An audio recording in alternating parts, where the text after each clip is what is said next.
Hello, everybody, and welcome to episode 319 of Super Switch Headz, the premier Nintendo podcast on all of the internet. My name is David Howe, and oh boy, we do not have a Jordan or Summer, but we have two very special guests on today's episode. We've got the wonderful JP Bremer returning to the show, and welcome for the first time as well, Mr. Chadwick Smith. How's it going, fellas? Doing well. All right. I've had a nice 5 years. Since the last. That's true. It is the last time we had you on, JP. We were recording in person, I think. This was like pre-pandemic that we had you on. That's right. JP, we had you on for like a casual games episode, maybe. It was like Ring Fit Adventure. I know in the selfie we took, we were holding up a Wii balance board at the end, if I'm not mistaken. Oh, yeah. I remember, I think I had a controversial opinion that Red Dead Redemption 2 is a casual game. Yeah, something like that. Yeah. And Chad, like I said, this is your first time on the show, but I have both of you guys on to discuss today Drag and Drive. Drag X Drive. I think Nintendo calls it Drag and Drive. That is the newest first-party Nintendo game, believe it or not. Came out last week, and we're going to be talking all about it on this episode today. It is Nintendo's new budget title, controversial title as well. We have opinions that we will be sharing on this episode. I can't wait to share all of those with you. There's also a lot of news to talk about this week. Gamescom is starting this week. Also, there is a new Kirby Air Riders Direct, which is happening the day after we're recording. Nintendo loves to drop stuff on Tuesday. Maybe we should change the day we record this show. Maybe. Chibi Robo is coming to Nintendo Classics GameCube. Little bits of Pokemon news and some creepy Roblox stuff is happening, as creepy Roblox stuff tends to do. We're going to be talking about all that and much more on today's episode. But before we do, how are you guys doing? Did you guys have a good weekend? I'm excited to talk to you guys today.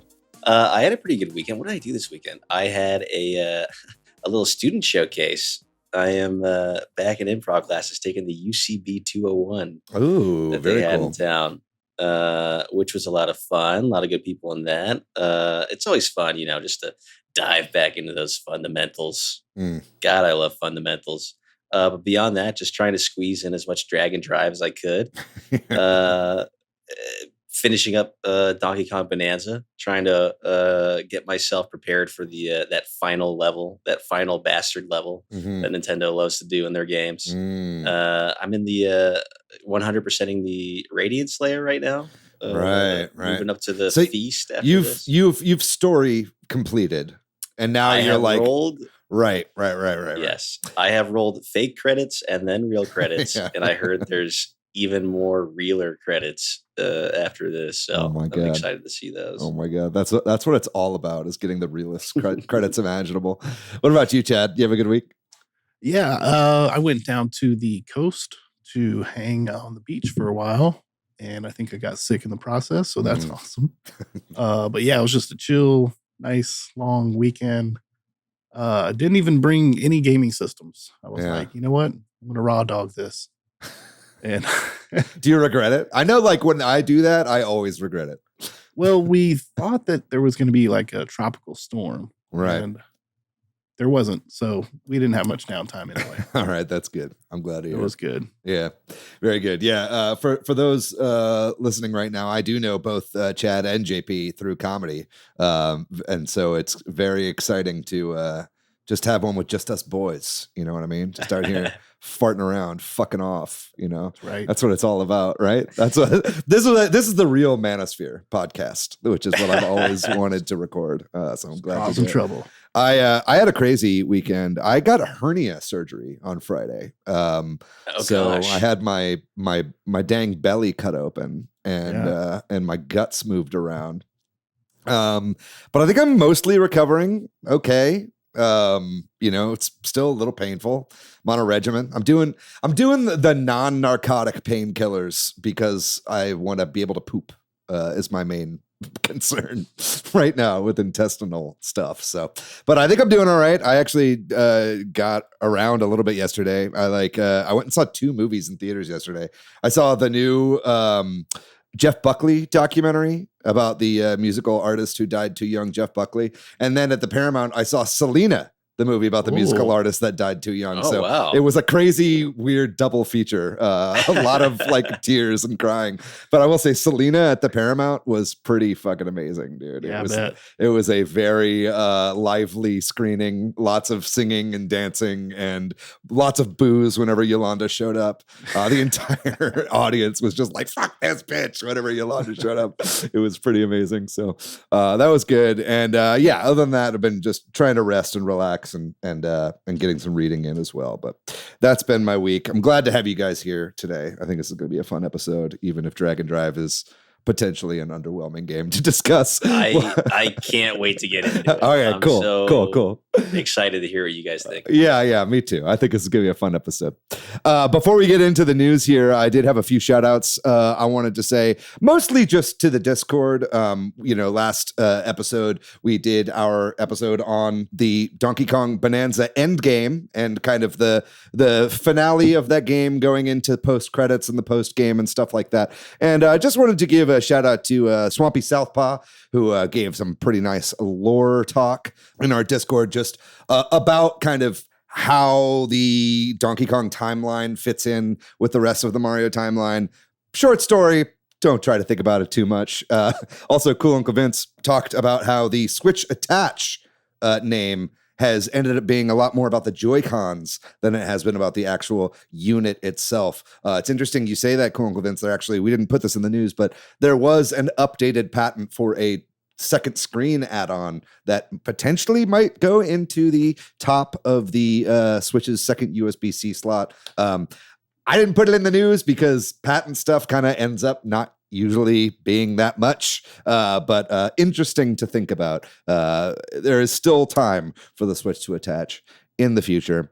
But thank you to both of you. And if you would like to be shouted out on this podcast, leave a comment on our YouTube video. We do a video version of this podcast every single week. You can find that at youtube.com/Super Switch Headz. Like and subscribe while you're over there as well. And hit us up on social media or on Discord, and we'll be sure to shout you out next week. Please share the show with a friend. Leave a review on Apple or Spotify, and word of mouth does really great for getting the podcast out there. So we would appreciate it if you'd tell your friends about this show.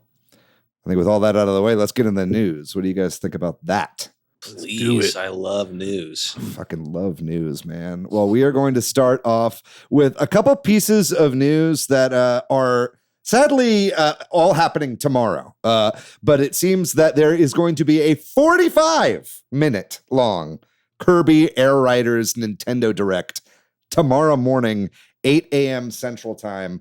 If you're thinking to yourself, man, 45 minutes sure seems like a long-ass time for a single game direct, you're not wrong. But you have to remember this is a Sakurai game. And Sakurai famously gave us a 40-minute long presentation just for Terry Bogard DLC, like for Super Smash Brothers. So the man loves to talk. The man loves to show off all the different intricate details of the game. What do you guys quickly think about this? I know we're recording before this is aired. Are you excited for Kirby Air Riders? Does it surprise you that the release date was revealed as, I don't know, September 11th. I don't know. I'm guessing here. I don't know what it was. What do you guys think about Kirby Air Riders?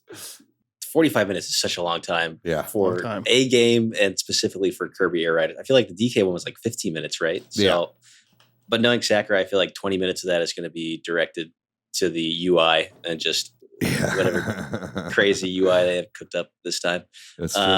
Kirby Air, I don't have a lot of history with Kirby Air Riders. I never played it. When I think Sakurai, it's always Smash Brothers. So, I feel like a Smash Brothers will come for Switch 2 at some point. Yeah. And that's what I'm really holding out for. But I'm excited for Kirby Air Riders. I'd love to try it. I don't have enough racing games in my life. I feel like with Mario Kart World being the launch title, we do have that as our racing game. But I don't know. I'll try it out. I'm game for anything Sakurai does just because God, I love him. He's it definitely such an angel. It feels like a passion project for him, right? It's Kirby Air Ride. It has its fans, but it's not like it's the most popular game ever. It definitely feels like something that Nintendo asked them if you wanted to make. What about you, Chad? You ever play a Kirby Air Ride for the GameCube? I never played Kirby Air Riders. I was more of a PlayStation guy back in those days. But Kirby and I, we've had a up and down relationship over the last, 30 years. Ross and Racheling it. 35 years. Yeah. Sometimes I'm like, yeah, Kirby. And other times I'm like, but 45 minutes is that's a long time for Kirby. Yeah. I'm really excited. I'll be seated for all 45. Yeah. I'll take any direct I can get. I'm there for the entire thing. It makes my week. So I'll be there watching every little detail. Yeah, me too. I'm excited. I just love to hear Sakurai speak. And, there's also been murmuring that this game will be shown at Gamescom, and that would make sense because this direct is happening on the day that Gamescom starts in Cologne, Germany. And so just kind of letting you guys know that tomorrow or yesterday, if you're listening to this, that the day this episode comes out was Opening Night Live, which is the big start presentation that Jeff Keighley hosts at the beginning of Gamescom every year, or at least has been for the past few years. So I would expect there to be a good number of announcements here. Obviously, we're going to be talking about all the highlights from this Gamescom next week on the podcast. But Jeff Keighley has been teasing Silksong, posting, pictures of the Silksong character, or was it the Hollow Knight character with the clown makeup on and the clown mask and everything like that. So obviously I'll believe it when I see it, but hopefully by this time this episode comes out, we have seen Silksong. It's apparently going to be at everyone's booth at the entire thing. But have you guys ever been interested in Gamescom? Like, Chad, has this ever been something that's interested you? I'm down for a convention or a fest for just about, well, not anything, but music and games is my thing. And so I went to Comic-Con last year. That was a great time. Gamescom, I would love to go, especially it's in Germany this year. Yeah, I think it's in Germany every year. Yeah. That would be dope. Yeah. Too. Yeah, no, I'd love to go, I, especially since there's no like E3 anymore. It's like this is the only E3 left, and it's in Germany. It's kind of random. Yeah. Look, Summer Games Fest just doesn't hit the same. No, it does not. I feel like Gamescom is as close as we get. I say bring back E3. I think we should get it. Bring back E3, man. Even if it's just the gaming world. Yeah. Well, leave the TVs and VCRs out of it. We need E3, and it needs to be in Dallas, and that's all I'm gonna say about that. I don't know. I think E3 is long dead and buried. We'll have to see something new come up. But you know what? Whatever it is, let's leave Keighley out of it. All right. I think I've reached my limit on Jeff Keighley. But that's all I'll say about that. We're gonna go ahead and move on to our next bit of news, and that involves Nintendo Classics GameCube app on the Switch 2. And we have our new game that will be coming to the console, and that is Chibi Robo. This is a much beloved game. That's actually, for a minute, I was like, was this or was this not in the reveal trailer? Because they showed that kind of like cascade of games that will be coming to the Nintendo Switch Online service. This was in there. So we continue to be getting games from that list. There haven't been any real big surprises so far. But Chibi Robo is a niche game. It's a very expensive game if people want to if you're trying to find a copy on eBay or something like that. So it's pretty cool that this is coming to the Switch. It's coming August 21st. So just after this episode comes out. You ever play this game, JP? Are you excited for Chibi Robo? Yes, Chibi Robo is one of the few games that I have played on an emulator because I wanted to dive into it because it seems so interesting. Can I say that? Yeah, you can say that. Because it seemed so interesting. I was a real fan of I played the game that came out on Switch, Moon, the RPG adventure, which came from the same developer. I played that for a little bit. The thing is, I haven't finished either of them. I have a real problem with finishing games. Yeah, me too. Especially when I'm emulating them. I've started and stopped like Silent Hill 2 like a dozen times.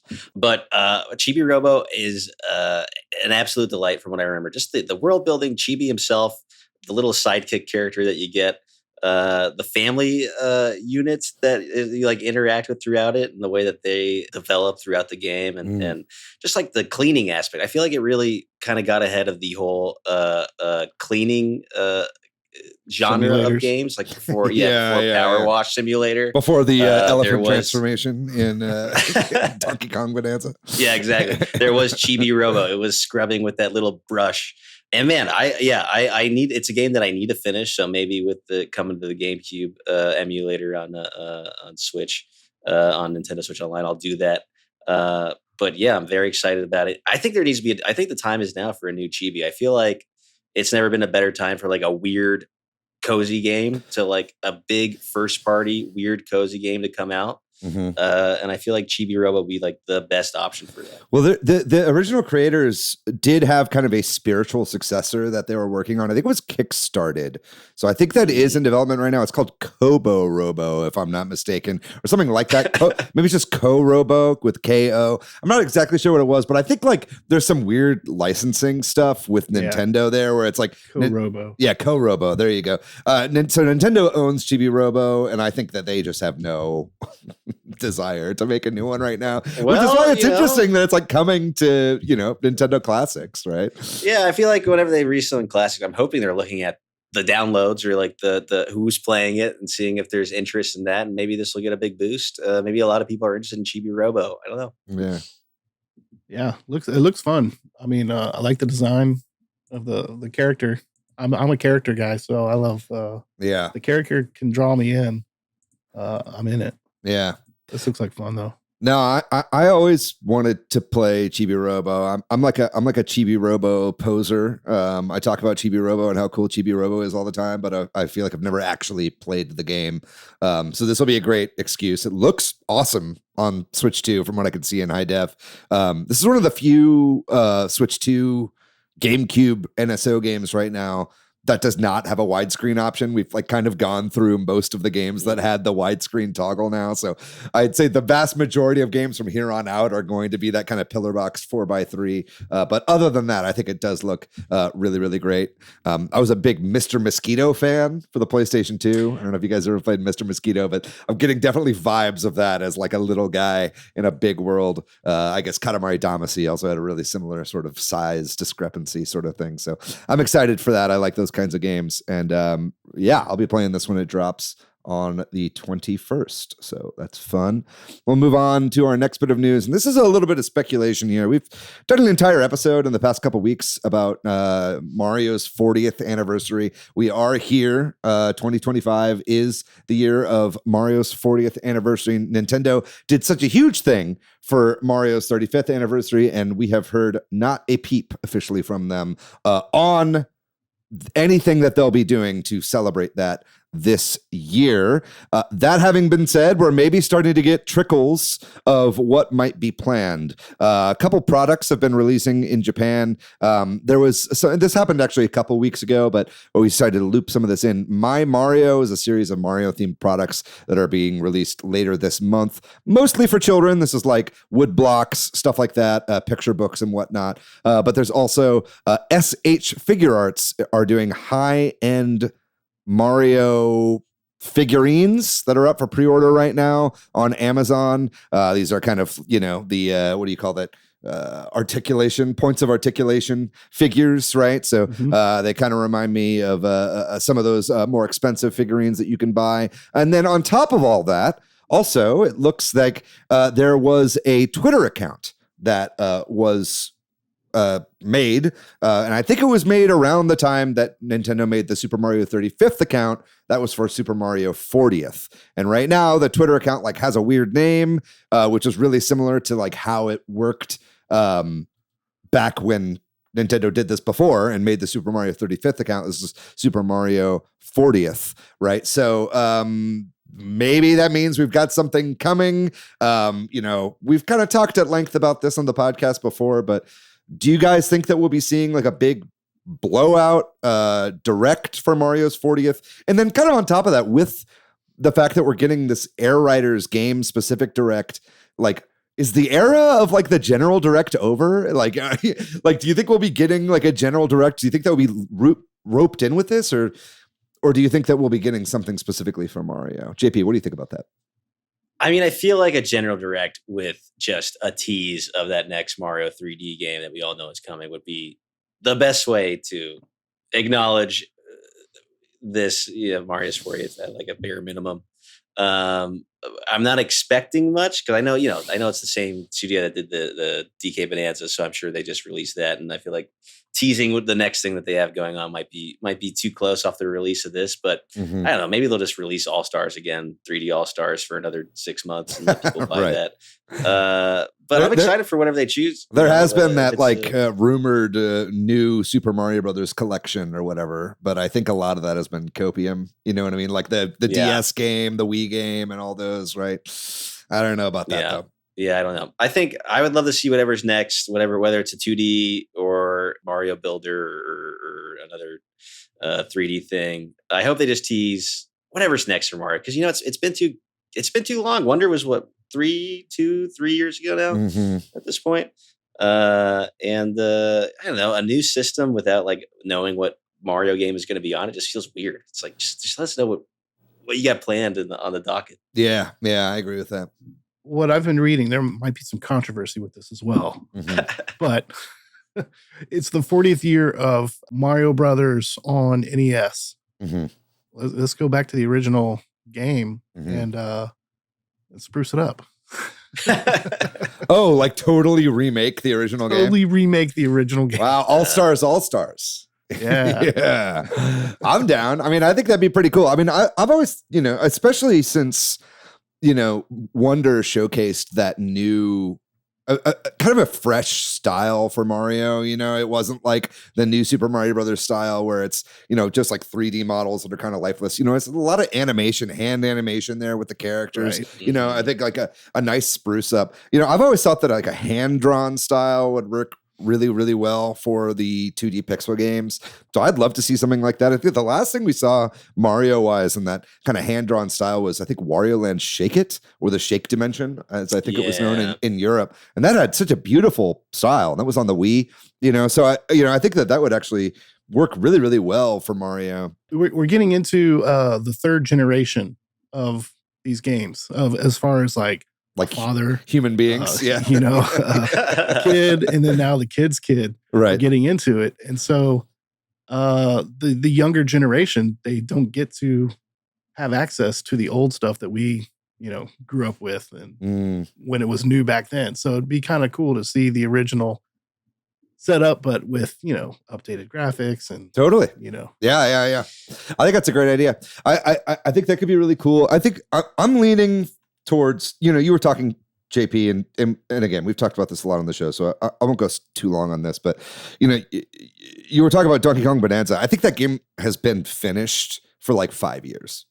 Donkey Kong Bonanza. I think that game has been sitting there done, waiting for Switch 2 to come out so that they could release it, right? So I think that whatever the Odyssey team has been working on in regards to Mario, they've been hard at work at for a while, So while I don't think that we'll see a release of a 3D Mario game this year, I do think that it's completely possible that if they do some kind of big announcement thing, we'll at least get a glimpse of it, or they'll be like, hey, we're going to be releasing something Mario in 2026, right? Like, I think that is likely what we would see out of the Odyssey team. But man, the more I think about it, Mario Maker 3 is just the perfect timing. Right. And I think it's like a great in-between thing. And it kind of does what you want, Chad, or it can do what you want as well. Because you could remake any of the games that you want in Mario Maker, right? And I think like it's been so long since Mario Maker 2. I feel like it's been longer between Mario Maker 2 and now than it was between Mario Maker 1 and Mario Maker 2, right? So it's like now I think would be a great time, obviously with the mouse controls, everything new that you can do on the Switch 2. I think it's just a perfect little stopgap for the rest of the year. It could fit really nicely into like September. I think, they could drop it really quickly after a direct, September, October, maybe at the latest. It would be just a really good hole to fill this year. I'm sure, Air Riders is going to be sneaking in somewhere around there as well. I would imagine that we'll be getting a release date for that, and that'll be coming really soon as well. But man, goddamn, I really hope that we get a new Mario Maker because that is one of my favorite games, truly. No, I mean, like you said, I think Mario Maker makes a lot of sense just because it's a perfect use case for the mouse controls. And I feel like Nintendo is pushing mouse controls really hard, as we'll see, as we'll talk about with our upcoming guests.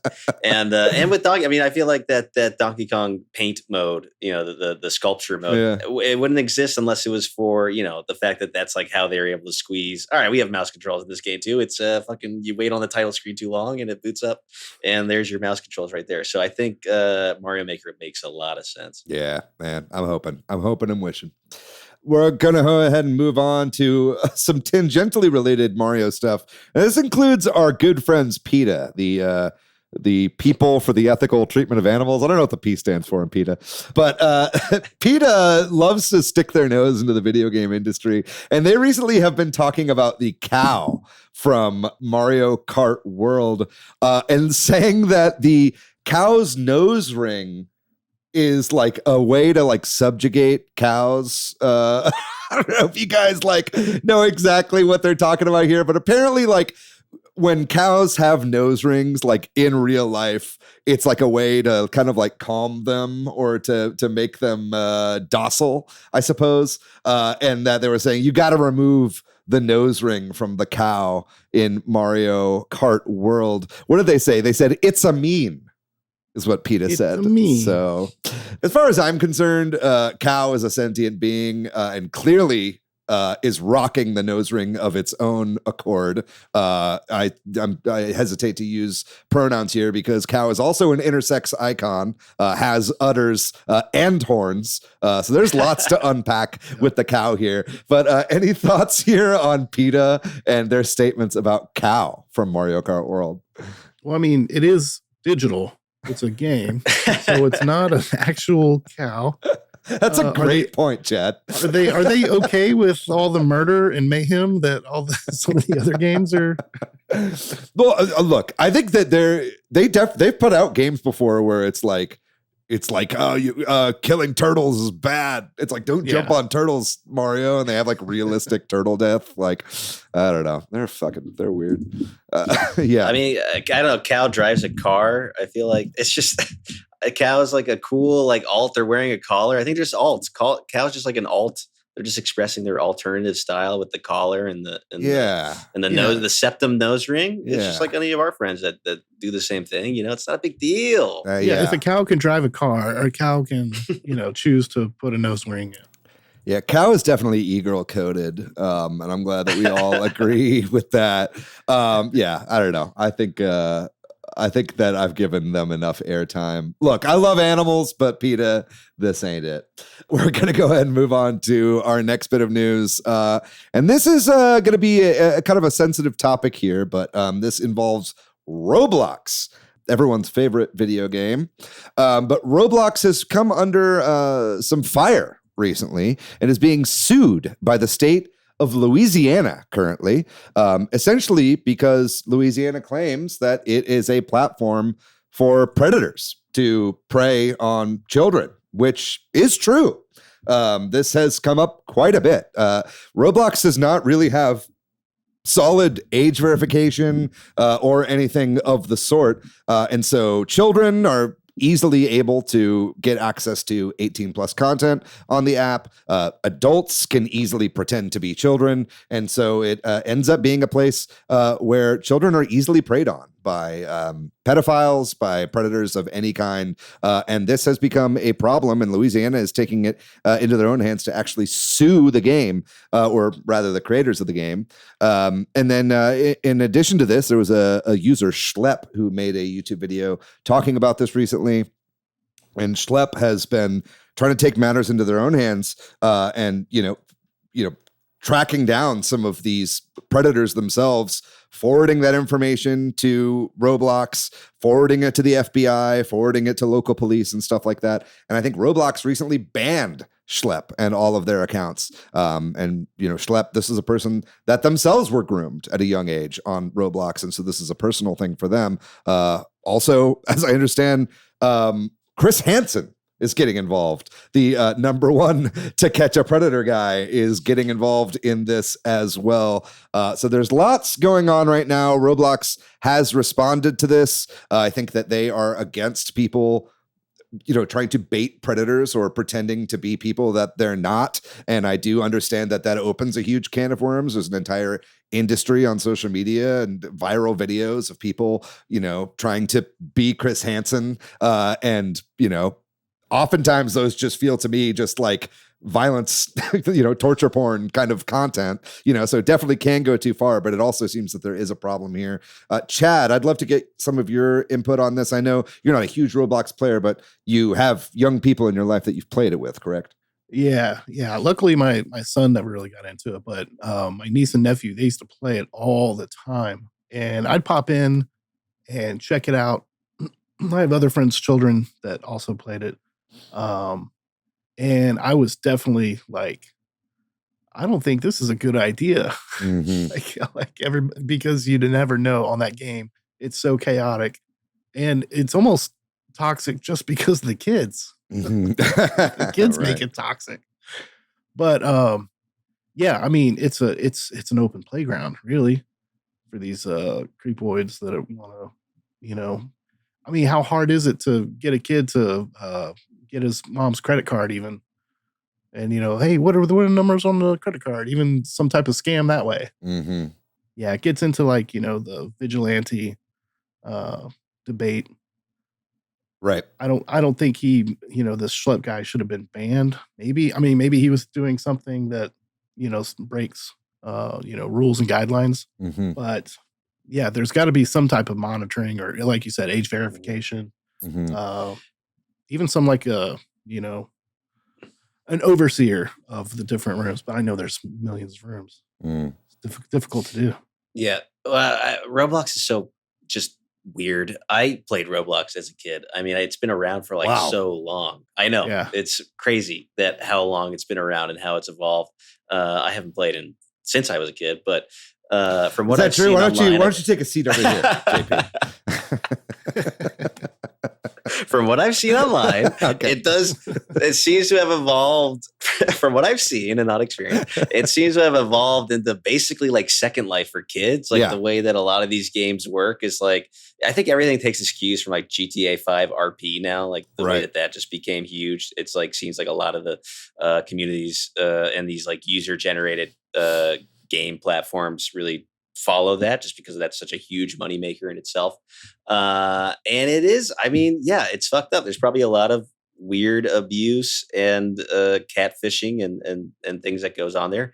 And I feel like when you have a platform that is targeted towards kids, you need to be responsible with it. And that includes, limiting a lot of those features that predators should probably take advantage of. I feel like Nintendo is such a good use case with their online features of like, you could never meet up with someone, chat with someone in Splatoon 2 or anything, and yet they have all these like relatively decent social platforms. Splatoon has like it's like art thing, the little user generated pictures that show up, and they're able to build these strong communities while also having like a lot of safeguards. And I know people sometimes get up in arms about the limitations of their services, but it's like they're targeted towards kids and they make sure it's safe and they put safety as a priority. So I think Roblox, if they actually cared about child safety, they would pivot towards that. But I don't think they do. They really just care about cash money. Yeah, absolutely. So that's what it all comes down to. Well, I feel like Roblox is already being used as a way to take advantage of kids anyway. And that's just because almost all of their content is user generated, and it's like,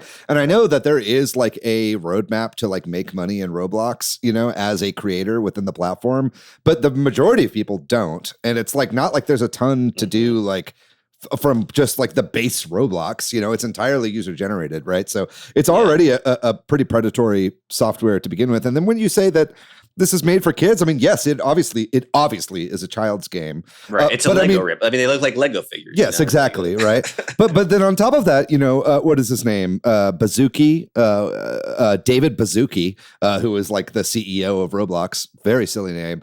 They're apparently trying to launch a dating feature in this app as well. And so it's like crazy. Yes, exactly. And so it's like, wait, what do you want this to be? You know what I mean? Yeah. Like it almost feels like they want it to be this like cesspool for this kind of, because if you're adding stuff like that, especially when all eyes are on Roblox right now, because again, this has been something that's been talked about within gaming circles for a long time and just, parental awareness circles. But now it's like getting into states, actively stepping in with legislation and stuff like that, so putting stuff like this, other social features like for adults, it just doesn't seem like the play, and I think that this is a slippery slope because we're seeing in the EU right now, there's lots of censorship laws coming into play under the auspices of like protecting minors, but a lot of what it is really just more anti-privacy stuff, right? So it's like,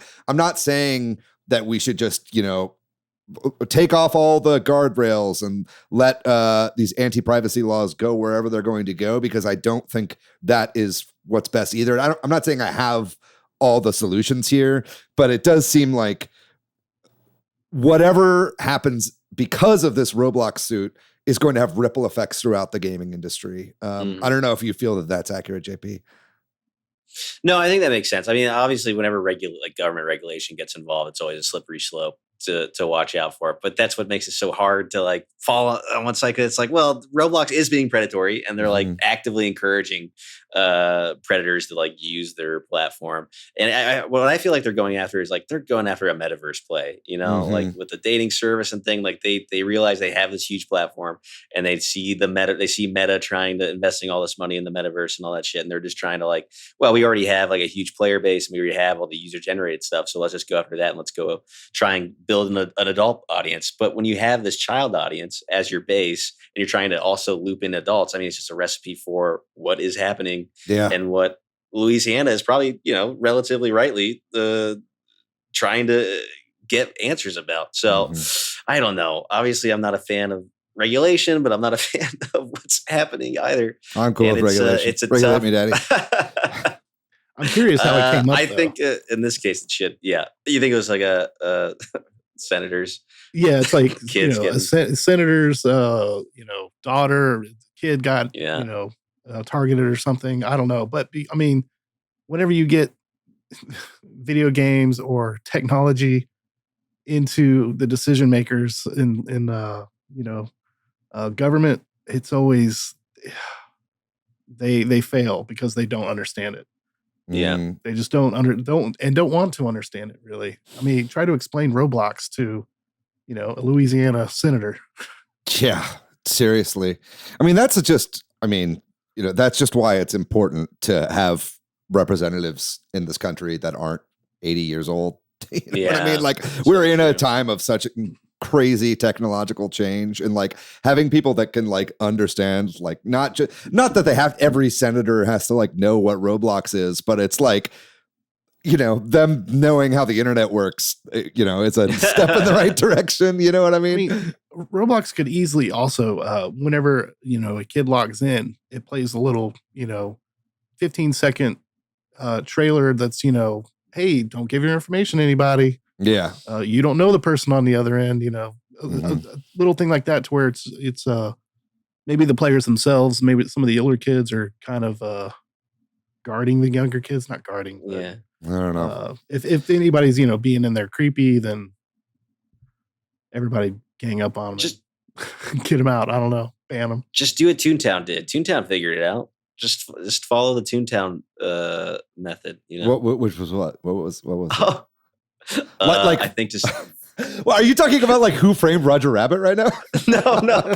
Disney had a child MMO called Toontown. I used to play this a lot too. Okay, that was like a turn-based MMO, and it just had highly limited social interactions. I mean, that's what you got to do. You just got to limit what people are able to do and say. And when your platform is targeted towards kids, that's what you have to do. Yeah, but then how are you going to do Palestine protests within Roblox? Okay, those are happening right now. I'll have you guys know. It's just a crazy world. It's just crazy looking at the difference between like the internet of like 20 years ago, or like, for instance, like I wrote into Electronic Gaming Monthly, and my parents didn't let me use my real name. Like writing into, so I was published. My letter was published in the magazine, but none of my friends believed me because I used a fake name, because my parents thought that like somebody would read my name and then like be like, this kid sounds sexy, and like look me up, and so it's just like we've come such a long way where it's like now strangers get into other strangers' cars that are hooked up from apps, and and kids just willy-nilly chat with whoever like on Roblox. Like it's just crazy I think we're due for a come to Jesus moment when it comes to internet security for our children. But hopefully something can happen out of this. We'll be definitely following this story as it progresses. Speaking of kids games, we're going to close here with a little bit of Pokemon news. And that is mostly in regards to the recent Pokemon Championship. While that was happening at the Pokemon World Championships, there was a lot of playable Pokemon Legends ZA stuff there for people to play on the show floor. So we have gotten some impressions of how the fights work. I haven't gotten super deep into this, but it seems like it's a lot of real-time battling. It still has that sort of turn-based thing, but it's in real time. Multiple people can play. I've heard a lot of people compare it to Digimon, actually, which is kind of interesting. I'm still kind of hesitant about this Pokemon Legends ZA game. I was a fan of Pokemon Legends Arceus, but I didn't ever complete it. And I don't know if the city setting is really working for me on this, but either way, everything more I hear about this game gets me more and more interested. I will say that. And then in addition to that, also, it was announced that Pokemon Champions, the upcoming game from Pokemon Company that is launching, I think, on mobile and on Switch, is also coming to Switch too. And this will be a free-to-start game where you can basically move all of your Pokemon from your games, from Pokemon Home, into this app. And this will be the official battling app of the Pokemon Championships, right? So as you know, I think currently at the Pokemon World Championships, they play within Scarlet and Violet, or maybe it's Sword and Shield. I'm not sure which one it is, but they will be moving all of that over to the free to start app Pokemon Champions starting next year. Any of you guys, are you guys Pokemon fans? We kind of, historically, you know, I'm not a huge Pokemon guy. I was when I was younger. I was the biggest Pokemon fan ever, but I've fallen quite off a bit recently. Are you guys still playing, Chad? Is this interesting to you at all? Are you excited for Legends ZA? I mean, I'm always interested in seeing the new version of whatever is coming out, because I used to play it when my kid was younger and we'd play it together on all the different handheld platforms. So, you know, I'd like to see what they do. This Pokemon World Championships, it seems kind of cool. Will I actually play it? Probably not. Yeah. My time is very limited these days. What about you, JP? You know, I never got into Pokemon as a kid, and I just Roblox and Toontown, huh? Just Roblox and Toontown, and I know that like the Pokemon community, with every new entry, they're just like, oh, come on, Game Freak, you can do better than this. So I've never had like an urge to get into it because it seems like they're always disappointed. Love the designs, love those little guys. But I do think Pokemon Champions is really interesting because I feel like I've seen those like unofficial Pokemon online battlers are like huge and people play those all the time. So for Nintendo and Game Freak to like finally take over that market share, like, no, this is the multiplayer, put every Pokemon you ever had into this and go crazy. You know, it's interesting that it's taking them this long when there's been such an appetite for that. But I don't know. I mean, I think it's cool when they do something new because it seems like they sort of rest on their laurels with the series a little bit. So I think, you know, ZA, the changes that they're making to it, the sort of real time mix with turn based stuff seems interesting. But like Chad said, will I play it? No. Am I interested in what it is? And am I interested in Pokemon as a business and like a cultural artifact? Yes. Do I like the Smash Bros. Characters? Yes. Will I play it myself? Probably not. Yeah. Now, it definitely feels like Pokemon's been working towards this for a really long time, like a dedicated app like for Pokemon Home, you know, because, you know, now people have these giant collections of all the Pokemon that they've been accruing since like Red and Blue, all within one app, right? So having a place where you can take them out of their like your, you know, digital library of all your mons and have a space for them to battle, you know, because I think all the, you know, the newer Pokemon games, not every Pokemon is in them. You know, there's like the national decks and then whatever. So having an app where you can just throw every single Pokemon in just for the purpose of battling, I'm surprised, that it hasn't come out to this point, but it seems like they've been working towards it for a while. Sounds like a lot of file management to me. Yeah, which is not my genre. The older I get, the less managing I want to do. The more I just want to jump on a turtle and call it a day. You know what I mean? Exactly. Don't tell PETA.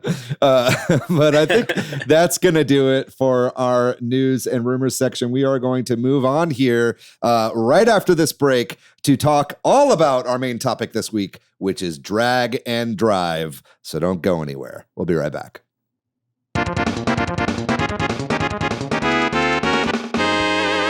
And we are back here with Chadwick Smith and JP Bremer to talk all about Nintendo's newest budget title, Drag and Drive. Boy, howdy. This is a weird one. I've been trying to figure out how to crack talking about this all week. We have like a show notes here and a little bit of an outline. Jordan, thank you so much for putting this together. I feel like we're probably going to mostly abandon the outline here because I think this is more of a conversation, right? About like what this game is. Because I know playing this game, and this is a $20 game for the record, all I can feel while playing this game is like how much better this game could be, right? In so many ways. But that's not really fair, maybe, to view it in that way, given that it is a $20 game. So maybe these are some of the feelings we'll try to work out as we're talking about this game today. What I will say off the bat is I think this game is very fun and I very much enjoy it. But I think before I get too much further into my own thoughts, I'd love to pass it to y'all. So let's start with you, JP. What are some of your overall thoughts on Drag and Drive now that the full game is out and people can buy it in the eShop on Switch too? Well, you know, when I first saw it, when it was first revealed, I was like, what the hell is this? It's the aesthetic choice that I was really curious about because it looks so bland. The design of the characters, the design of the like arenas themselves, like it's so generic. It's very like Monday Night Football robot coded, the way that all the characters look. That's a great point. And so that was like my first impression of it. I think now that I've played it, that's such a huge part of the experience is the controls. I mean, that's why this thing exists, is to show off Nintendo's mouse controls. And I find it fascinating. I don't hate it. I'm not mad that I spent $20 on this. I'm just confused by it and yet intrigued at the same time. It's like, it's so Nintendo for like better and worse. Like it's got this creativity that's so cool and like fresh and fun to mess around with. And yet, there's a clunkiness to it. The controls don't always work. Mm-hmm. It's a little bit confusing, the structure of it. But there's so much like expression in the way that you can like move your arms and the multiplayer aspect is so fun. I'm fascinated by it. Mm-hmm. I don't know. Yeah, no, those are all great points. What do you think, Chad? Like, what are your thoughts on Drag and Drive so far? So when I first saw it, I liked playing Rocket League quite a bit. And so it reminds me a lot of Rocket League.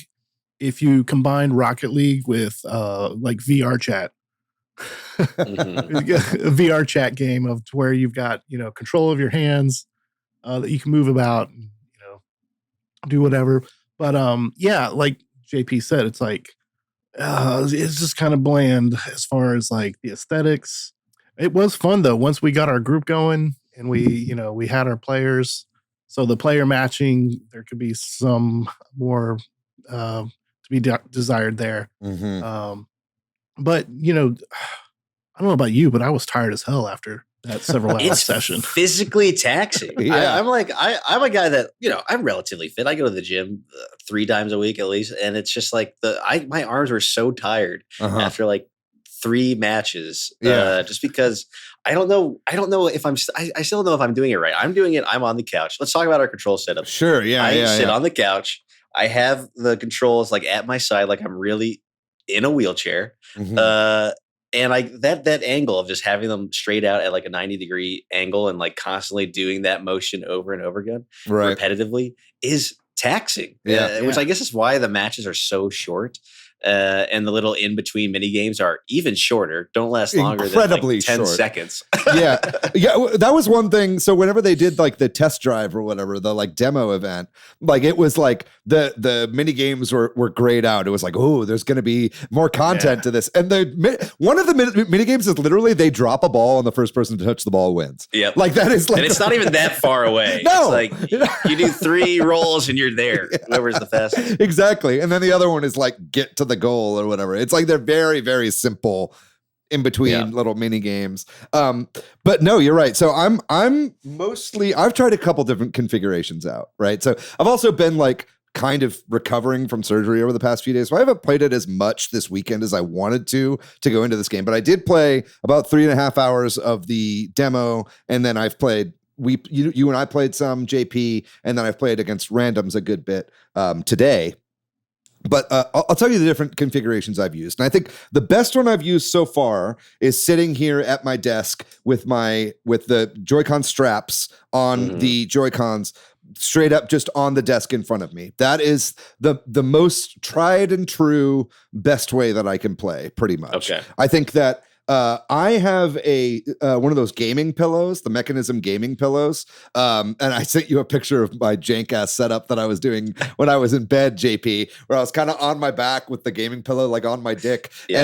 And I was like, I had the Joy-Cons off to the side. That wasn't great on my bed because it would bunch up the sheets on my bed and anything on my bed would go flying. So that wasn't super great. But what I have found is that I think having that like kind of like, mounted gaming pillow with the Switch on my lap while on a couch, playing on the couch right next to me, or even on my legs, did end up actually working pretty well. But most people don't have this gaming pillow. You know what I mean? So it's like, you'd have to do basically that on the TV, which is kind of awkward when it's far away. So I think ideally, really, the best way to play this is at your desk, and I think that Nintendo definitely, they say do it on your legs, right? Which I think works fine, but it's awkward, right? And I think it's awkward. I think that's the main problem with this game is that people try to do that, or they try any number of different input methods that are awkward, and they don't spend the time to find the best one, and then they're just like, fuck this, I hate this game. But I'm curious, Chad, what you're doing and how you're playing. Yeah, so I was using the desk and I moved to my legs. So if you do it on your legs, you need pants that are tight, right, or don't have any wrinkles in them. Sure. But and then the thing about that too is you also have to raise your arms up to shoot.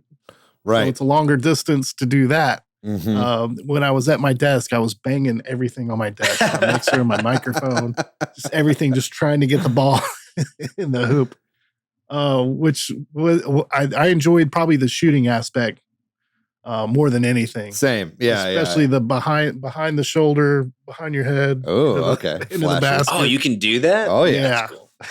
That's something that I'm sorry, I'll let you finish there, Chad, and then I'll bring up something that you talked about. But I did notice that when you do it on your legs, you can get longer strokes, I guess, so that you could get more speed longer. Mm-hmm.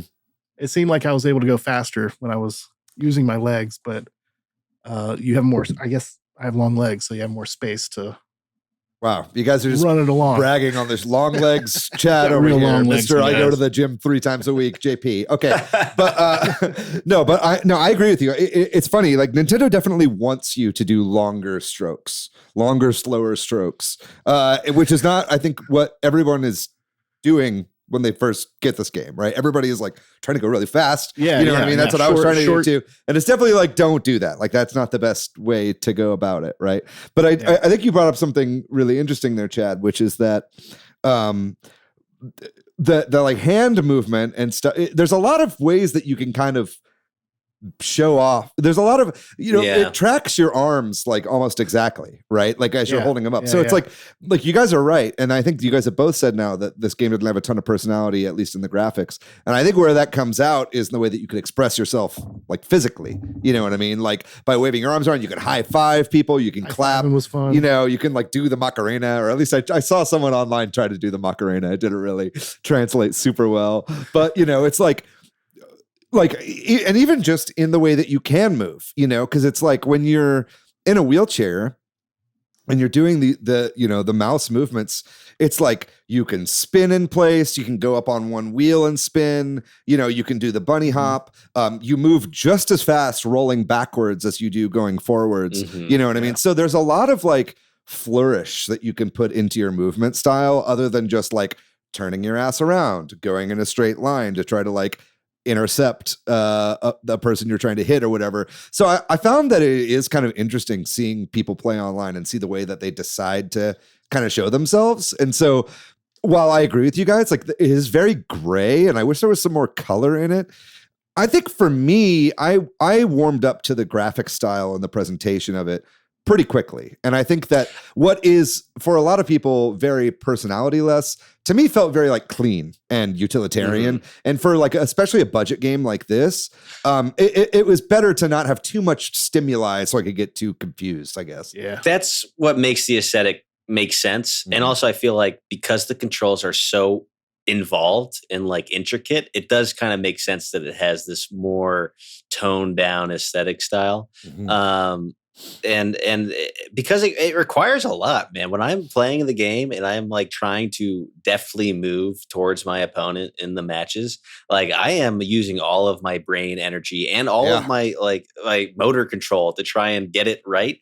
And I do think that the controls, I wish they were just a little more accurate. I feel like there's times I make a move or something happens, and maybe it's the nature of my couch. They're like kind of rounded cushions, and so I think when I'm dragging, it's like skipping it's going over a little curvature, and so the sensor is like missing something.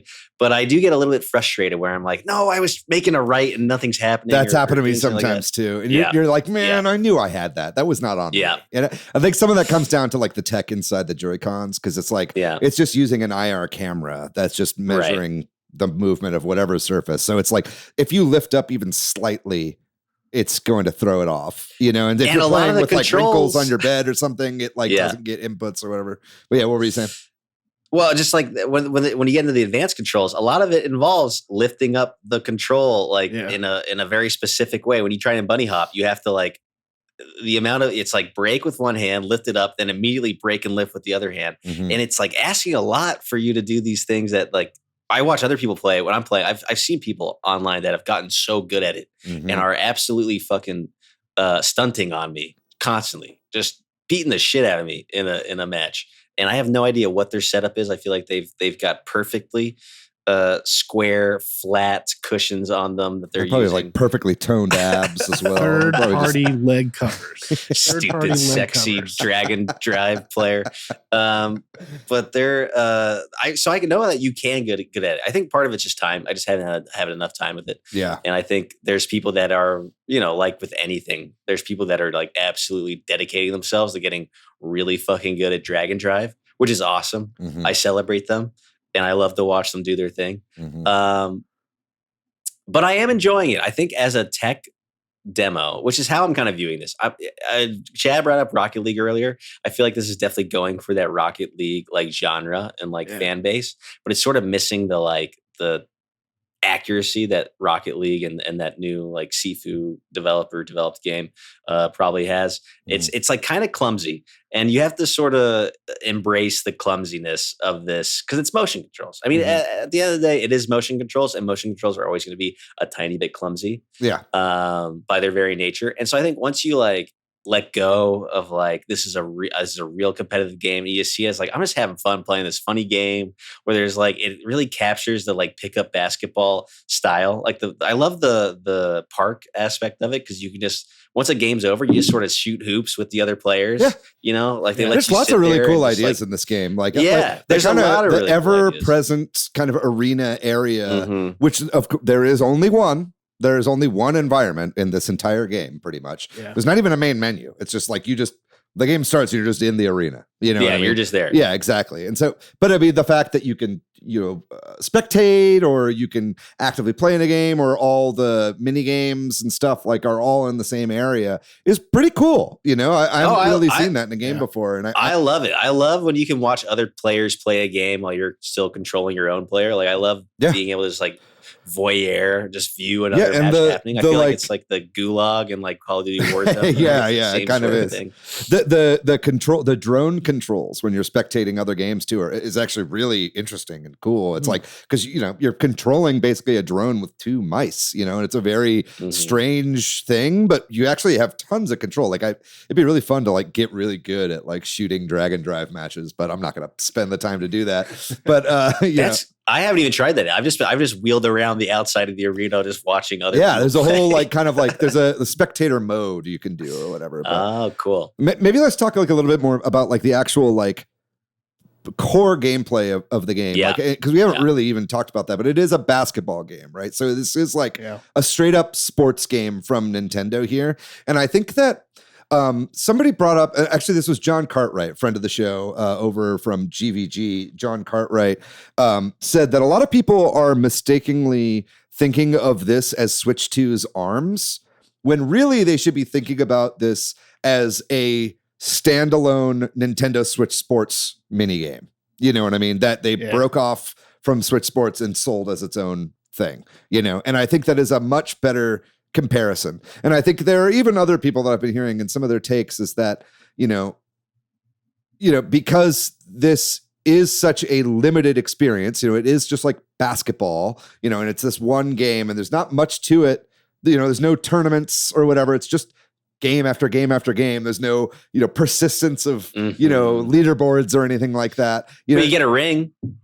Yeah, but it goes away at the end of at the end of your room that you're in. Once you lose it. Yeah, exactly. Yeah. But it's like I guess it's just like I think a big problem that people have is like expectations on this thing. It's like people, because I think ARMS, it makes sense that people are comparing this to ARMS, but ARMS was like a full ass fucking game with like a fully featured. ARMS cost like $60. Yeah, it had characters and it had a single player, and it was, I kind of prefer this to ARMS, if I'm honest. ARMS never really quite clicked with me, even though I think ARMS was cool and good. I think this just feels more natural to play. Like ARMS, like I had to really struggle with the motion controls, but this game felt really natural to me, like right away. But it's just, you can't really view it like that. Like I really do truly view it more like the soccer mode in Nintendo Switch Sports, which I loved. I played a ton of the soccer mode, and I thought it was so much fun.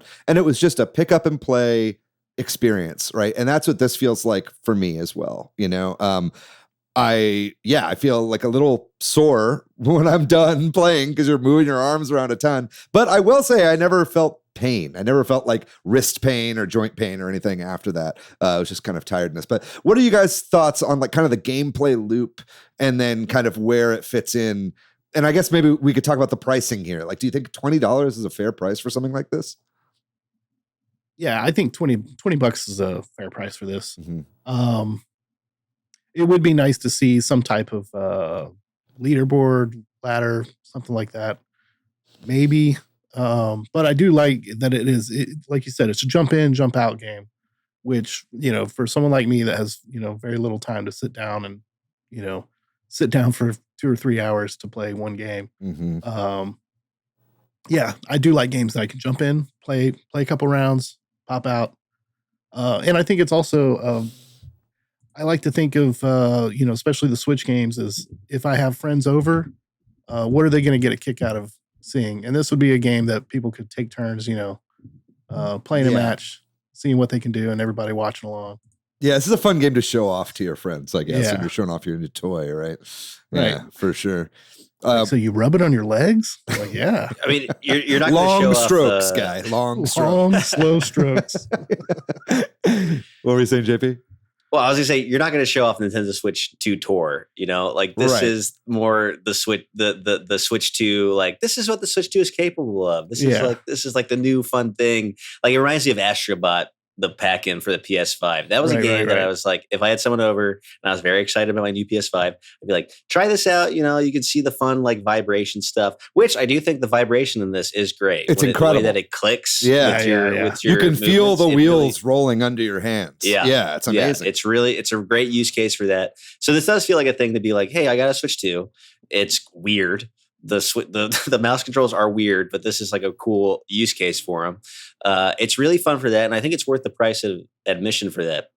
We talk about the actual core gameplay loop itself, the actual 3-on-3 basketball aspect. It's still fucking weird, man. There's so many weird choices that they made. Like what? And I'm just gonna go to what frustrates. I just before we recorded this, I play like 4 games in a row. Mm-hmm. So I'm just going with the thing that frustrated me.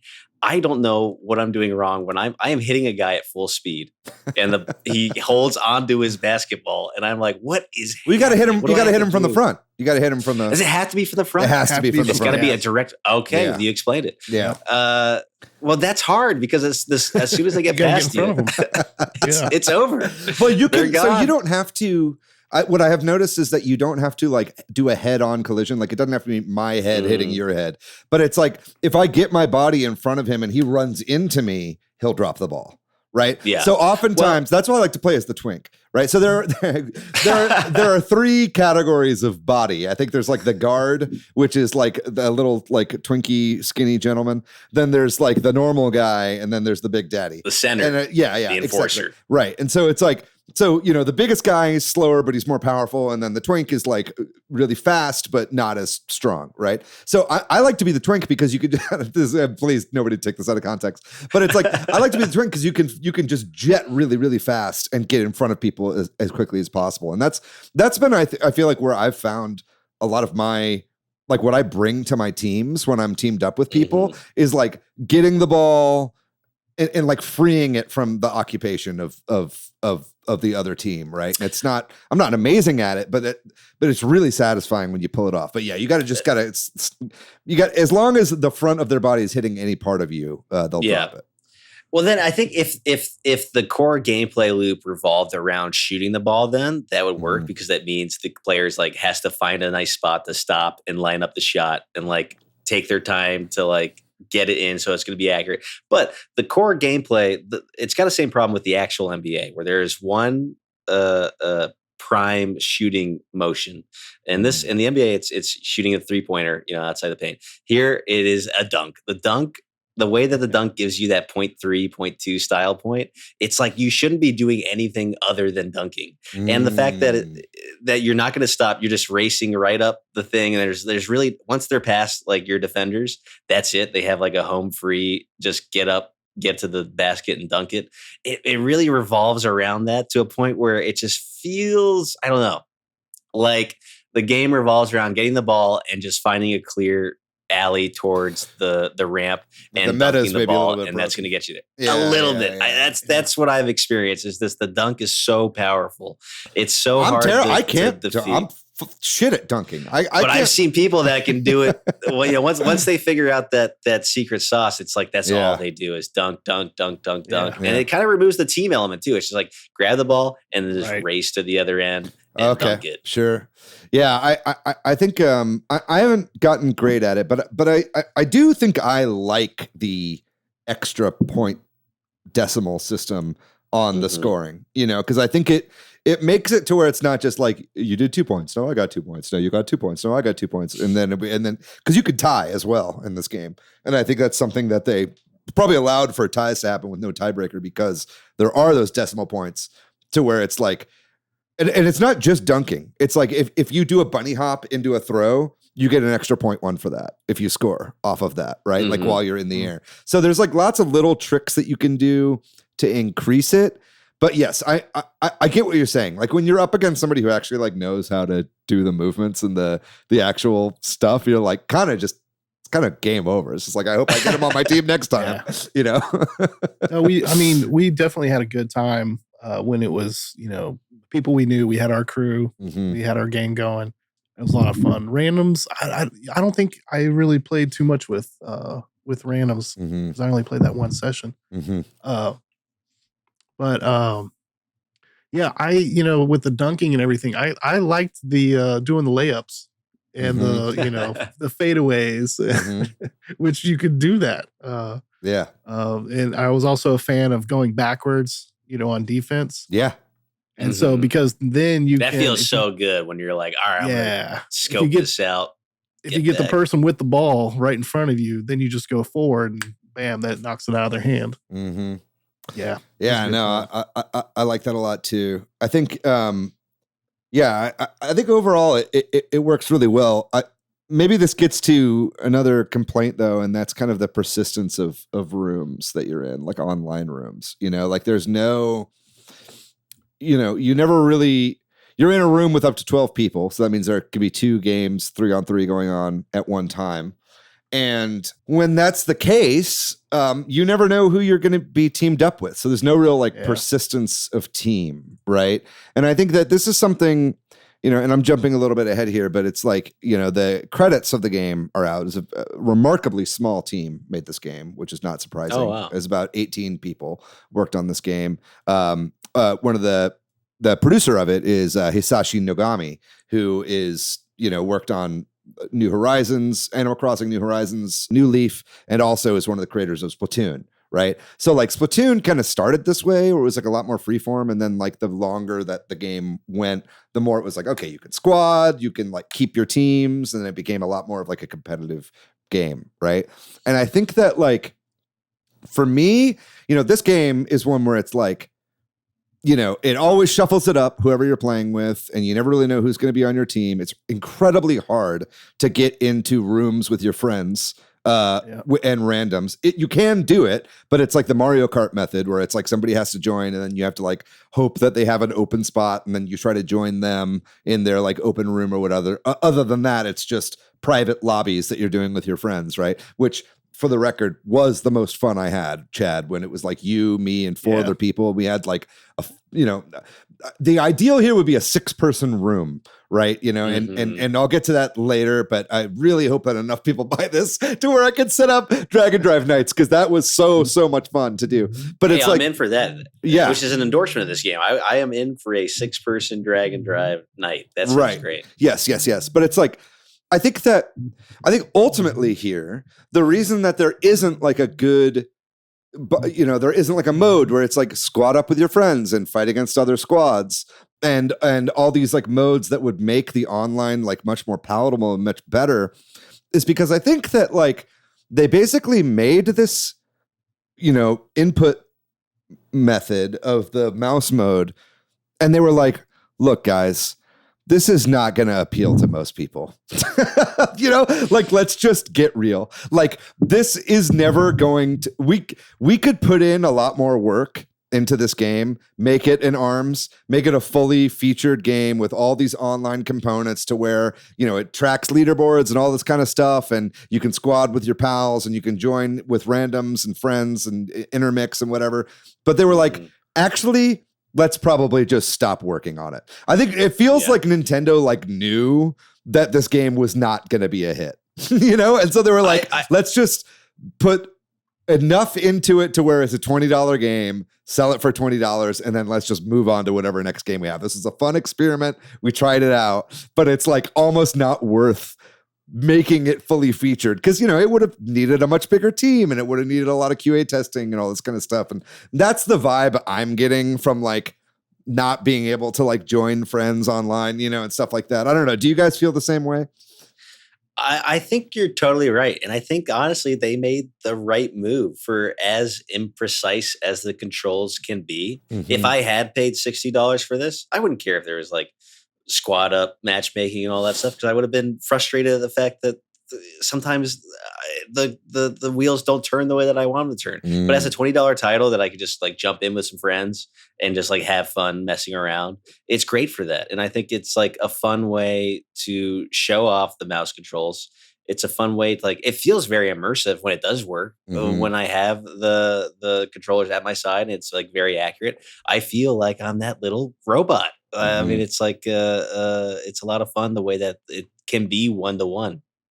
But I think they like knew exactly what they had, and they did the right move with it, marketing wise, pricing wise. I think they recognized the limits of it, and they sort of leaned into it, which is feels like kind of growth for Nintendo. Honestly, I'm kind of proud of them. Yeah, I don't get me wrong. I like when Nintendo experiments and tries new stuff. I don't want them to stop making mid-size or small-size games. I think this is cool that they did something like this, but I just know a lot of people are really upset. No, that's why I just feel like we're in an industry where, there's so many big bets on huge, expensive games. And so when you get a first party title that is a budget title, that is experimental, it's a breath of fresh air. Like the fact that this tries something different, maybe it doesn't work all the time. Yeah. But it does work sometimes. Yeah. And it's like, it's worth it just for that, You have any thoughts on that, Chad? Yeah, I think eventually maybe they could add some different aesthetics to the character customization, something like that. Much like, Rocket League was very basic and bare bones when it first released. And then later on, you could get different cars, different wheels and customize it more and more. I could see them adding, maybe a little bit here and there just to keep it interesting. Maybe some new mini games to keep people interested. That would be cool. I'd also like to see this brought over to the Dave and Buster's arcade with actual wheelchairs that you have to sit in. This would be a great arcade game. Right? Yeah. It seems like I'm surprised it hasn't happened before. It's kind of crazy that no one's ever done this before. Well, it seems their market now is the arcades are just making games that you're playing on your consoles, but bigger, bigger screen, bigger controls, things like that. Sure. So this, I could totally see them putting in a couple wheelchairs in front of an arcade screen and, drag and drive. Yeah. No, man, you're so right. This would make an awesome arcade game. But I it's 4 machines all lined up. Or whatever, 6, I guess. Yeah, that'd be so cool. But I think, those are great points. I think that there's a lot of ways. I could list 20 ways that this game could be better. You know what I mean? I think that having different environments, having more distinct characters, having a better progression system, a better online, more customization. And now granted, there is customization beyond what was in the demo, there's, dotted throughout the park. There are all these little challenges that you can do, different cone challenges, like getting around things that are really hard. A lot of them, actually, you really have to get a lot of the movement down. So unlocking all the unlockables in this game is pretty challenging. And I'm pretty happy with that, actually. It adds a little bit of depth here. You can 100% this game, whether there is or is not a story. But it's again, it's if that were the case, they kind of would have to do the Rocket League thing and make this a free to play game, And at that point, then Nintendo is tied to bringing updates to this game, having microtransactions, that would piss off a whole nother group of people, right? So I think ultimately it's kind of just I could see them being like, what the fuck do we do with Drag and Drive? We put enough development into it. We know it's fun. It's not like we want to not release it. It's what do we do with it? So I think ultimately probably the $20 price point thing does make the most sense. It's just not palatable to a modern audience necessarily. It's not something that everybody's expecting from Nintendo, I suppose. And so it's just such an odd duck. I just think people are kind of misinterpreting what the goal of this game is. But I do think that there is a world, where more people, where it was able to click with more people right away, and this was a bigger game. But yeah, what any thoughts on that? Well, I kind of wish they had perhaps given maybe some of the proceeds to go to an actual wheelchair league, basketball group. Yeah. To where then it's also supporting, a good cause. That's interesting you say that. I don't think they ever use the word wheelchairs ever in this game. They call them vehicles. I don't think they do either. And I think there's probably some sort of, I'm sure Nintendo legal is covering their bases a little bit, or it's cool. Let's talk about that in general. Cause the first time I saw this, I was like, man, how awesome is it that there's a game where you play as paraplegic athletes? You know what I mean? It is cool. It's just awesome to see. It's great to see people represented in that way. As somebody myself that was disabled for a while and had to I was bound to a wheelchair, I felt seen. Having because when I was in a wheelchair, I loved going around stunting and doing wheelies and doing moving around and going as fast as I can down the hallways and shit like that. I never played wheelchair basketball, but it was but it's cool to see that kind of stuff represented in a game. And it's just like, again, it just makes perfect sense with this control method, right? So I love that. I have heard from some people that are disabled that they're unable to play this game. You know what I mean? It's like, due to a lot of people's disabilities, they just like don't have access to put their hands on their legs, or it's like, you know, a lot of people's disabilities have, you know, major access problems with hand motion and motion controls and stuff like that. And there is no way to play this game with a controller, or there's no alternate control method. So I feel like maybe that's why they're like not using the word disabled or wheelchair anywhere. You know what I mean? Because this game doesn't exist without its controls, right? Yeah. Oh, 100%. It's made to sell or just show off the mouse controls. Yeah. And it does like an okay job at that. It's not like a perfect example of what those things can do. I don't know. I think it's fascinating. I love that Nintendo takes these swings. And ultimately, I enjoy this game as much as it has imperfections, as much as it is a budget title. It's still just like a fun experience. And it's like something that you can only play on Switch 2. You can't play this on anything else. You can't even play this. No PC has like 2 mouses, you know? It's just like, this only exists on a Switch 2, which is fun. I will say, I tried to play it on my coffee table, and the bottoms of the mouse pad add-ons of the Joy-Cons is like stained from my coffee table. I think I just have a cheap coffee table, but it's like, they are just like painted black now. I have to go clean them later. No, I completely agree. And I do think it's a very novel control concept. And it was one that I thought of before the Switch 2 Direct that we first saw. Because as soon as we saw that there was the mouse sensor on the Joy-Cons, my mind was just going wild on like, okay, like what could you do how could you use 2 mouses? The mouses or mice for a computer mouse? What is the plural? I think it's mouses. I think it's mouses, but it sounds weird when I say it. But anyway, I was like, what could you use what kind of game could you use 2 mouses with? And my mind immediately went to Katamari Damacy, right? Because I was like, okay, rolling the ball. It's just what he does. He like moves it like this and back and, you know, goes forward to do it, backwards to go like this and blah, blah, blah.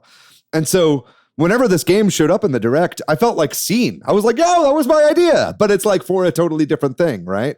But I do worry that like the very tepid response to this game and the kind of very middling reviews, I think it's set at like a 60% or something on Metacritic, is going to dissuade anybody else from ever trying this control scheme ever again. You know what I mean? Like, I might be wrong. Yeah, I know, like, what is it? Like Rune Factory or what is it? Not Rune Factory. The Bravely Default has a 2 mouse sort of thing in it. Like, I'm worried that anybody else that had ideas on like trying this kind of control scheme out are going to be scared away by a lot of the negativity around this game. Let's be real. I mean, it's not perfect. Like the mouses, the mice on the Joy-Cons are weird mice. A mouse is typically palm shaped. These are not palm shaped. It's not ergonomic at all. No. Yeah. And the way that your finger rests on the ZR and L button, like I would constantly be breaking by accident just because my finger would just sort of like grip it too hard. And so I'd break, or I'd accidentally pass the ball because I gripped that instead. So it both shows off the potential of the mouse controls, and it also shows off the imperfections of the mouse controls. I think it's cool. I think it's awesome that these controls are even possible. Yeah. And I think it's like, it worked like as an option to have for, you know, Metroid Prime 4 coming out soon. Like, I think it's awesome that mouse controls are just a thing that you can do on this, because no other console can really do that in a way that's like as convenient as Switch 2 is, where you literally just put it down on the surface and there you go. You don't have to plug anything in. There's nothing else to like, there's no separate thing to buy. It just comes packed in. So it is, you know, it feels like a double-edged sword for Nintendo and for the buyer of the game. It's like, it's interesting, but it's not perfect. And I am surprised by how negative reviews are. I was just looking at like the Nintendo Switch mega thread on this, and a lot of people seem to be not a fan. People really don't like this game. Yeah. That's why when I was having so much fun with it, I was like, oh wow, people really hate this.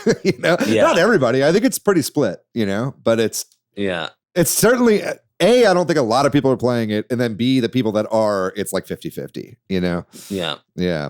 But overall, I'm not mad about buying it. I'm glad to be on this episode. I think it's another fun.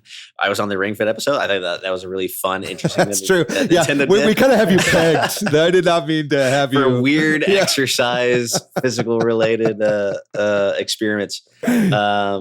But I'll play this if you two specifically, Chad. I gotta get your friend code after this. Yeah. But if you guys ever want to play this at some point, I'm down. Which I consider an endorsement.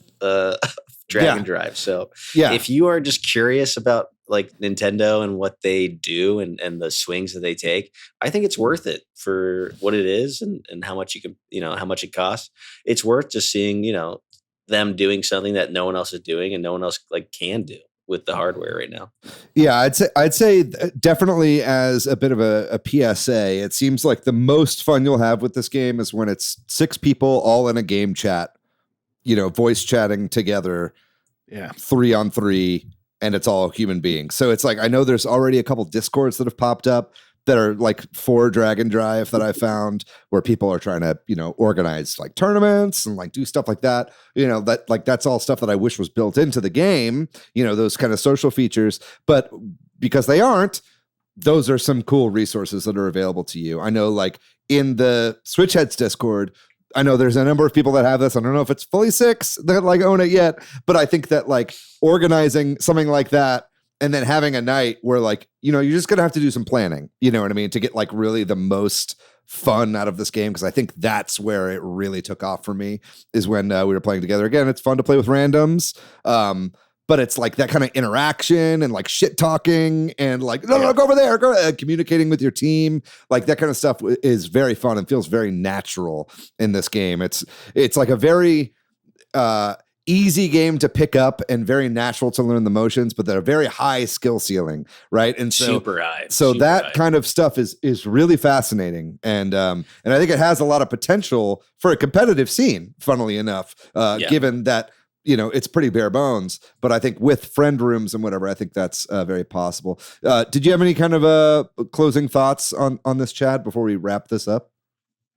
No, not really. I mean, it's definitely a unique experience, and that's what I kind of look for in new games and new hardware. Is like what are they doing now, and what can they do in the future? Mm-hmm. So like I'm excited to see already what the next iteration of is basically of using the mouse controllers. Mm-hmm. Like how else are we going to do this? Yeah. How can we play other games this way? Yeah. Yeah. I mean it's a quality. It's unique though. It's got that Nintendo polish and quality on it.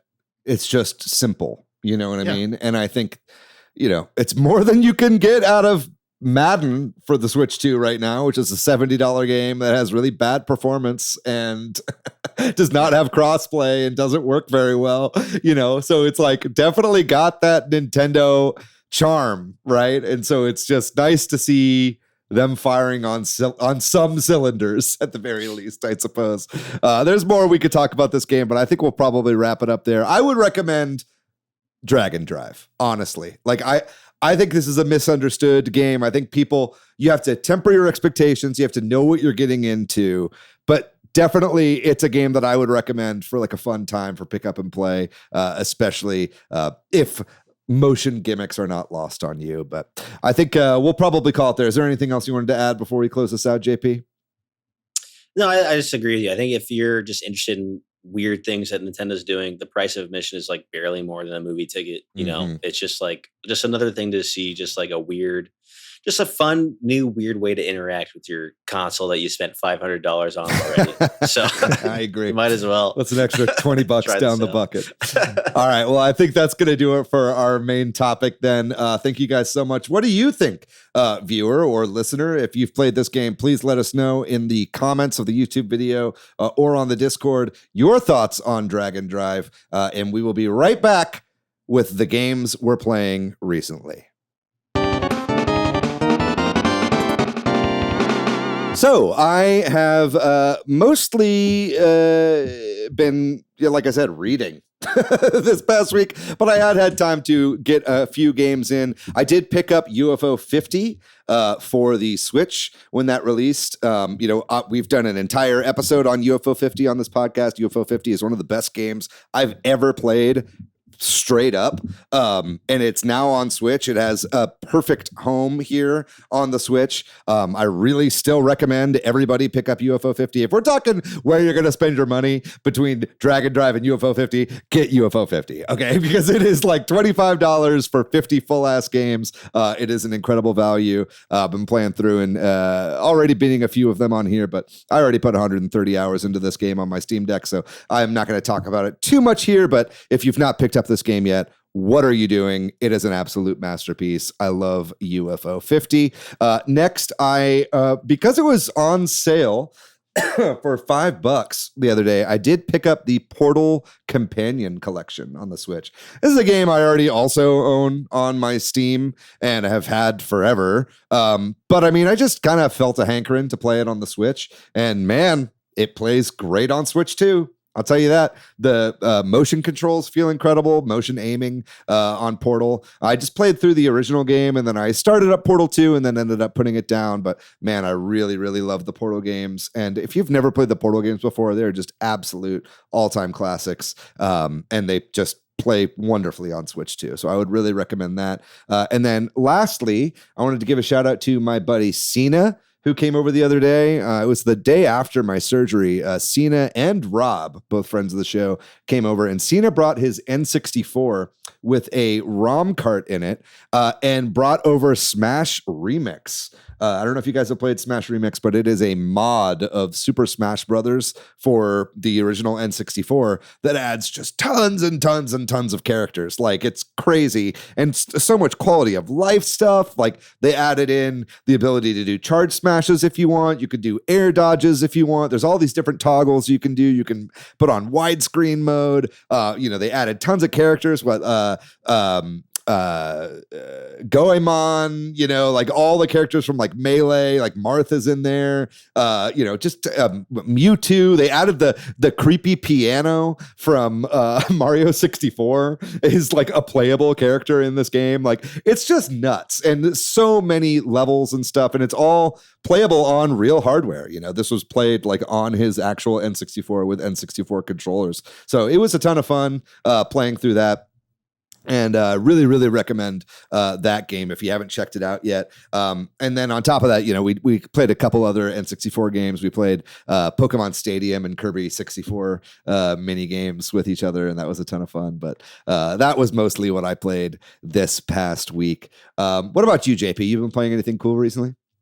Yeah, so like I said at the top of the show, just finishing out Donkey Kong Bonanza. That's where I took over my life gaming wise for a bit.